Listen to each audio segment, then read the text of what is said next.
Assalamualaikum warahmatullahi wabarakatuh.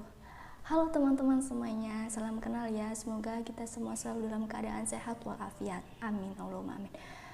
Oke, sebelum saya bahas lebih jauh tentang problematika bahasa, apa teman-teman tahu fungsi dari bahasa itu sendiri?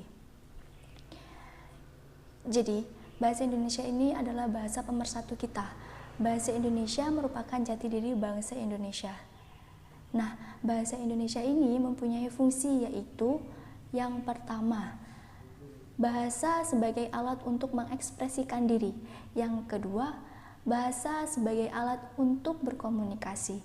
Yang ketiga, bahasa sebagai alat untuk menyatukan dan menyesuaikan dalam aspek sosial. Yang keempat, bahasa sebagai alat untuk pengantar sosial. Nah, jadi keempat itu merupakan fungsi dari bahasa. Oke, kita lanjut ke masalahnya.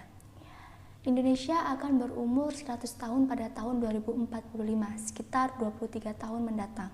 100 tahun pasca merdeka, banyak yang berharap Indonesia bertransformasi menjadi golden country atau negara emas. Menyandang negara emas di umur 100 tahun, kita semua tentu sepakat seluruh aspek mengalami peningkatan termasuk bahasa.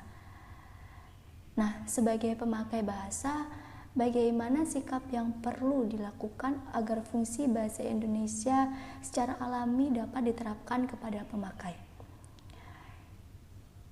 Oke, jadi menurut saya sikap alami yang perlu dilakukan yaitu yang pertama, meningkatkan rasa kebanggaan memiliki dan menggunakan bahasa Indonesia dalam berbagai keperluan. Kenapa begitu? Karena dengan begitu kita bisa menjangkau seluruh lapisan, kelompok, dan golongan dalam masyarakat bangsa Indonesia yang beragam ini. Yang kedua, membiasakan berbahasa Indonesia dengan baik dan benar dalam kehidupan sehari-hari. Yang ketiga, meminimalisir penggunaan bahasa asing. Yang keempat, memberi contoh yang benar kepada orang-orang di sekitar kita. Bagaimana penggunaan bahasa Indonesia yang sesuai dengan PUEBI. Dan yang kelima, gemar mempelajari bahasa Indonesia. Jadi, penggunaan bahasa merupakan hal yang sangat sulit karena beberapa faktor, yaitu yang pertama, dialek daerah masing-masing yang sangat melekat pada setiap individu, dan sekarang tengah berkembang di Indonesia adalah penggunaan bahasa gaul, seperti penggantian kata kamu menjadi lo, atau penggantian kata saya menjadi gue, dan penggunaan bahasa asing yang dicampur-campur dengan bahasa Indonesia.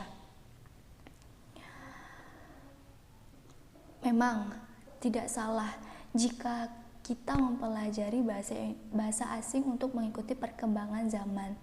Namun, jangan melupakan jati diri bangsa Indonesia, apalagi di era globalisasi seperti sekarang ini. Baik, selain sikap alami, ada juga sikap prosedural. Pertama, menanam rasa cinta tanah air. Dengan begitu, bahasa Indonesia sudah tertanam pada hati orang yang cinta tanah air. Selanjutnya, peran tenaga pendidik juga diperlukan supaya memberikan pengertian kepada para remaja bahwa berkomunikasi dengan bahasa seperti itu adalah sia-sia dan tidak berguna. Karena bahasa standar sama saja seperti preman-preman yang biasa menggunakan bahasa yang mereka buat sendiri. Selanjutnya, pemerintah dapat mengeluarkan kebijakan-kebijakan untuk mengatur penggunaan bahasa. Bisa dimulai dari hal sederhana, misalnya memulai dari lingkungan pendidikan. Untuk menggunakan bahasa baku bisa dimulai dari tingkat pendidikan yang rendah. Lalu untuk menyongsong golden country, saya ingin membentuk komunitas bahasa. Kenapa komunitas bahasa? Karena diharapkannya dengan adanya komunitas ini kita bisa menciptakan generasi yang kritis akan berbahasa Indonesia. Selain itu, bisa mengadakan lomba debat bahasa Indonesia.